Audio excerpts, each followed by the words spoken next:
सूचना केवल हमारे विचार हैं, वित्तीय सलाह नहीं। निर्णय लेने से पहले खुद शोध करें।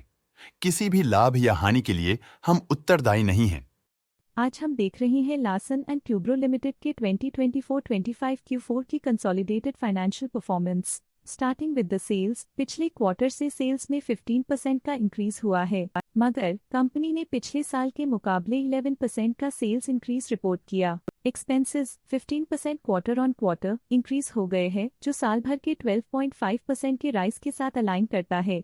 क्वार्टरली सेल्स के कंपैरिजन में एक्सपेंसेस इंक्रीज होना दिखाता है कंपनी ने एक्सपेंसेस मैनेज करने के लिए स्ट्रगल किया। कंपनी ने पूरी साल के दौरान चैलेंजेस का सामना किया। ऑपरेटिंग प्रॉफिट, जो पिछले साल के कंपैरिजन में -1% डाउन हुआ है, quarter on quarter around 15% increase हुआ है। Operating profit margin OPM annual basis पे -1% से डिक्रीज हुआ है और पिछले क्वार्टर के कंपैरिजन में -0% से डिक्रीज हुआ है। एक्सेप्शनल आइटम्स को ऐड करके अदर इनकम पिछले क्वार्टर के कंपैरिजन में 17% बढ़ गई, बावजूद इसके ईयरली डिक्लाइन -0% हुई है। इंटरेस्ट एक्सपेंसेस पिछले क्वार्टर से -11.5% डाउन हुआ, लेकिन ईयर ओवर ईयर डिक्रीज -19.5% हुआ है। प्रॉफिट बिफोर टैक्स एनुअली 17.5% बढ़ा, लेकिन प्रोसीडिंग क्वार्टर से 42% बढ़ा है। इस साल कंपनी ने 22% टैक्स पे किया और क्वार्टरली कंपनी ने 23.5% टैक्स पे किया है। वहीं अगर एनुअल एनालिसिस की बात करें तो साल के दौरान कंपनी का परफॉर्मेंस अच्छा नहीं रहा।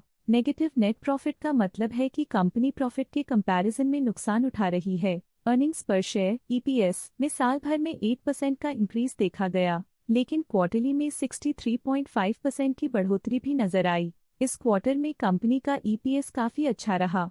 लार्सन एंड ट्यूब्रो लिमिटेड के फाइनेंशियल स्नैपशॉट को रिव्यू करते हुए कुछ मुख्य ट्रेंड्स सामने आए हैं जो कंपनी की परफॉर्मेंस पे रोशनी डालते हैं। मार्च 2022 से मार्च 2025 तक लार्सन एंड ट्यूब्रो लिमिटेड की फाइनेंशियल जर्नी में सबसे पहले बात करते हैं सेल्स की। इस साल सेल्स में 15.5% की वृद्धि हुई है और पिछले 4 सालों में 63.5% की वृद्धि हुई है, जो एक निरंतर अपवर्ड ट्रेंड को दर्शाता है। पिछले 3 साल से सेल्स लगातार बढ़ती जा रही है, जो मार्केट एक्सपेंशन और कंज्यूमर डिमांड में वृद्धि को दर्शाता है। अब बात करते हैं एक्सपेंसेस की। इस साल एक्सपेंसेस 18% बढ़े हैं और 4 सालों में 69% का इजाफा हुआ है।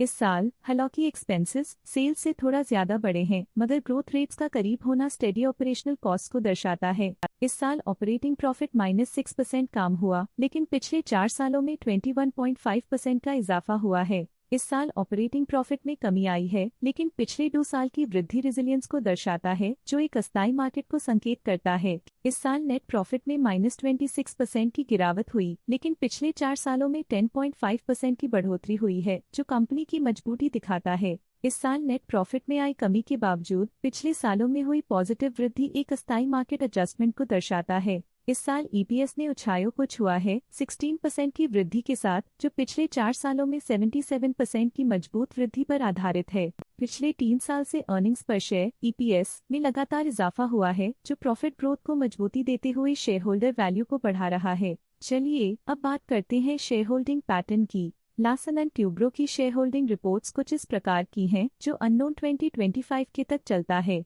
ये रिपोर्ट कंपनी के शेयर्स की डिटेल्ड जानकारी देता है, जिसमें promoters, promoter groups, foreign investors, public investors और सरकारी एंटिटीज शामिल हैं। पब्लिक द्वारा हेल्ड शेयर्स का परसेंटेज 37.22% से इंक्रीज होकर 2025 के में 37.25% तक का इंक्रीज से देखा गया। ये चेंजेस स्टेट है कि पब्लिक की इन्वेस्टमेंट कंपनी में क्वार्टर टू क्वार्टर इंक्रीज हुई है। जब कंपनी के शेयर्स का अधिकतम हिस्सा प्रमोटर्स, FII, DII या गवर्नमेंट के पास होता है, तब ये माना जाता है कि कंपनी मजबूत हाथों में है, जो स्थिरता और मजबूत समर्थन को दर्शाता है और इस मार्केट की स्थिरता बनी रहती है। DII, डोमेस्टिक इंस्टीट्यूशनल इन्वेस्टर्स, ने अपना शेयर होल्डिंग दिसंबर 2024 में 41.71% से 2025 में 42.71% तक इंक्रीज किया। ये बताता है कि डोमेस्टिक इंस्टीट्यूशंस ने कंपनी में अपना इंटरेस्ट 1% तक इंक्रीज किया है। फॉरेन इंस्टीट्यूशनल इन्वेस्टर्स की शेयर होल्डिंग में थोड़ा डिक्रीज आया 2024 के दिसंबर से 2025 के में,